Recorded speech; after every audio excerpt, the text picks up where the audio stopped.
Oi gente, tudo bem com vocês? Como vocês estão? Gente, no vídeo de hoje vim contar pra vocês como se hospedar barato em Jericoacoara. Então vamos lá, roda a vinheta.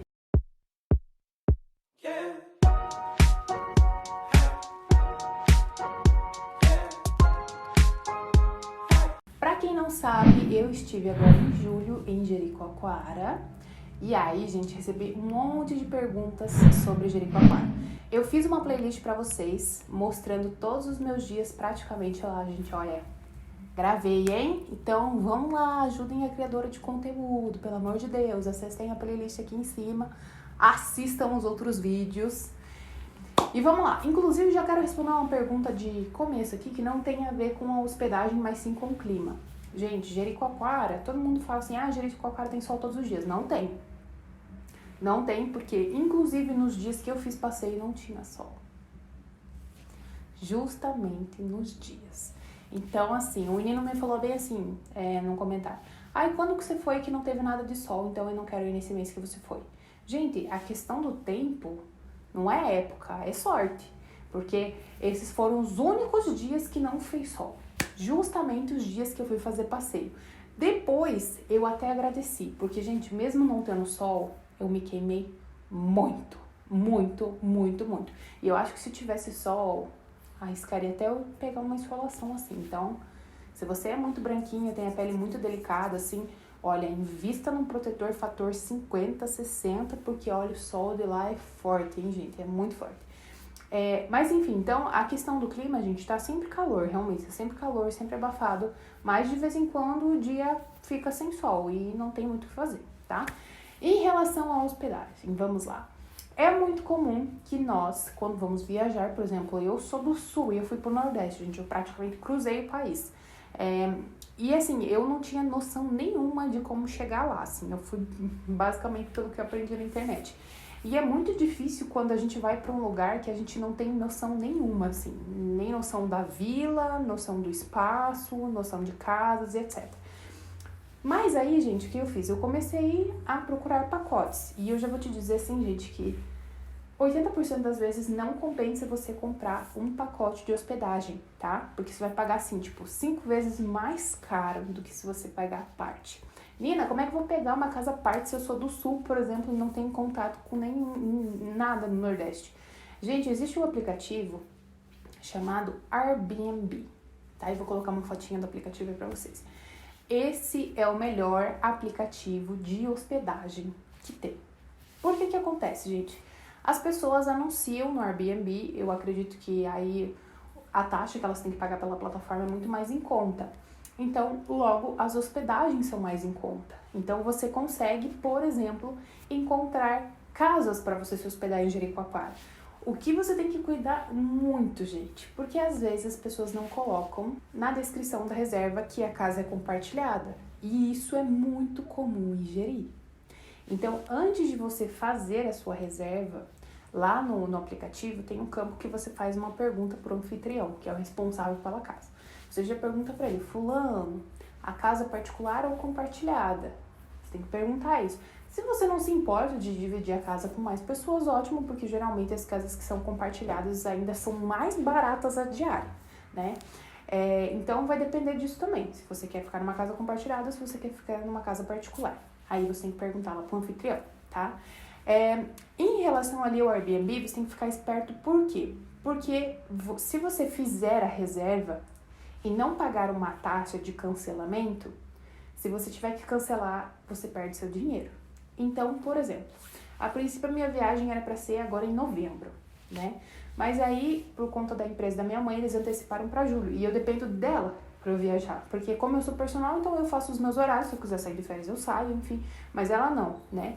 E aí, se eu tivesse feito a reserva no começo do ano para novembro e não tivesse pago a taxa de R$100, eu acho que era, quando eu cancelasse, eu ia perder, tipo, os meus R$800 de reserva.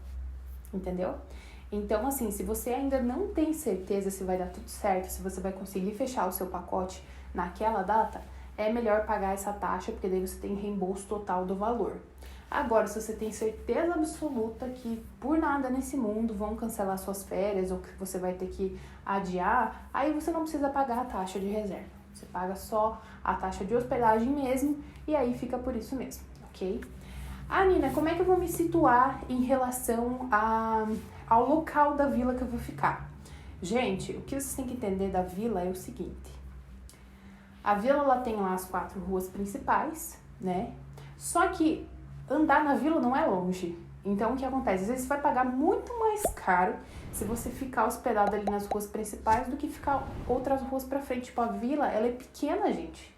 Ela é bem pequena. Então, assim, andando, tipo, 10 minutos, você anda a vila tipo, de qualquer parte que você esteja até o centro. Tipo, é tudo muito perto. Então, não compensa você simplesmente, tipo, ai, meu Deus do céu, eu tenho que comprar no centro porque eu não quero ficar andando pra longe. Não, gente, não tem nada longe. É tudo bem perto ali, tá? Então, não precisa se preocupar quanto a isso.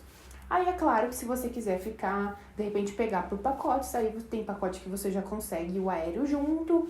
E aí, se você fizer a cotação, às vezes fica bom pra você. Eu, particularmente, acho que você comprar a passagem sozinho, direto no site da companhia aérea e fizer a reserva, por exemplo, no site do Airbnb, você consegue um desconto muito, muito, muito melhor. Por exemplo, a minha passagem da minha mãe a gente comprou pela Latam, né? Então, quanto mais tempo de antecedência se comprar, melhor, porque você consegue um desconto muito bom. No caso da nossa, quando eu tava vendo pra gente ir pra novembro, eu tava conseguindo, tipo, trecho R$400. Por mais que eu tenha comprado em cima da hora, eu ainda consegui por R$600 o trecho. Então, assim, não saiu muito barato, saiu quase R$3.000. Mas mesmo assim, tá bom. Partindo do princípio que você vai ver quanto fica a hospedagem mais aéreo por pacotes, gente, tem pacote tipo de R$10.000, entendeu? Partindo do princípio que eu gastei, vamos arredondar, foi 800 e pouco a minha hospedagem, vamos arredondar para R$1.000, tá? Gastei 3.000 de passagem e mais R$1.000 de hospedagem, são R$4.000. Não chega nem perto de R$10.000.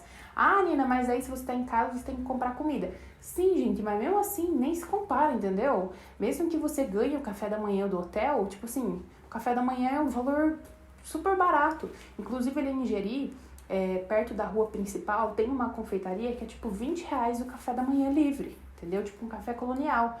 Então, assim, vale muito mais a pena você comprar a parte do que você fazer pacote, gente. Ah, eu não sei como é que faz. Gente, pesquisa, porque hoje em dia na internet tem tudo, absolutamente tudo, explicando como é que faz. Gente, eu fui viajar agora, mas já faz mais de um ano que eu tô pesquisando sobre Jeri. Então, eu tentei, tipo, pesquisar tudo que eu podia fazer para que desse tudo certo na minha viagem. Outra coisa bem importante, eu sei que o vídeo vai ficar um pouquinho longo, mas eu quero dar dicas para vocês a mais, tá? Eu fui para Jeri via Fortaleza. Então, eu saí daqui de Curitiba num voo direto para Fortaleza. Quando eu cheguei em Fortaleza, qual era o objetivo? Pegar o ônibus de Fortaleza para Jijoca. Só que aí ninguém me contou, e eu não achei na internet, que você não consegue pegar o ônibus em qualquer horário. Tem dias da semana que o último ônibus sai tipo 2h40 da rodoviária. E aí qual que é o problema? O problema é que eu saí daqui de Curitiba, que horas foi? 2h da tarde. E eu cheguei em Fortaleza, não, minto. Eu saí daqui de Curitiba às 11h da manhã e cheguei em Fortaleza às 2h40 da tarde. Só que aí o que acontece? O último ônibus saía esse horário. E não tem como você sair do aeroporto e ir direto pra rodoviária, tipo, em 15 minutos. Por quê? Porque você vai chegar, aí você tem que esperar chegar a sua bagagem, entendeu? Eu cheguei lá, demorou 20 minutos pra eu conseguir chamar um Uber. Geralmente todo mundo fala que é rápido, eu não sei porque que deu, ninguém aceitava minha corrida. Fiquei 20 minutos, enfim, gente, eu fui chegar no Airbnb 4h da tarde. Ou seja, eu perdi 2 horas entre aeroporto e chegar lá no meu destino. Então, assim, não dá pra você pegar o ônibus no mesmo dia que você chega em Fortaleza, se você chegar depois das 2, tá? Então, é bom você ir vendo antes, já planejando o teu horário de chegada no aeroporto antes, com bastante antecedência para você conseguir pegar o ônibus no mesmo dia. E aí, o que aconteceu? Como eu cheguei no horário que estava saindo o último ônibus, eu tive que fazer uma pernoite em Fortaleza. Aí eu aluguei uma casa em Fortaleza, pertinho da praia de Iracema, que não fica muito longe do aeroporto e muito longe da rodoviária. E aí, no outro dia de manhã, eu peguei o primeiro ônibus pra Jericoacoara, que foi o ônibus de 7h30. Eu levantei cedíssimo. Gente, tudo isso tem gravado em vídeo, tá? Então vocês assistam, porque tá bem legal. Tudo isso eu gravei e mostrei pra vocês. E aí eu peguei o ônibus 7 horas da manhã, cheguei, tipo, dá 7 horas de viagem, tá? Até chegar em Jericoacoara. Então, calculem tudo isso, tá? Enfim, foi bem legal. Contei toda a minha experiência pra vocês em vídeo, em relação à hospedagem, agora vocês já sabem também.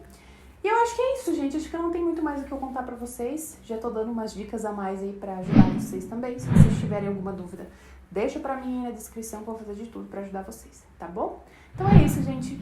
Um beijo e até o próximo vídeo.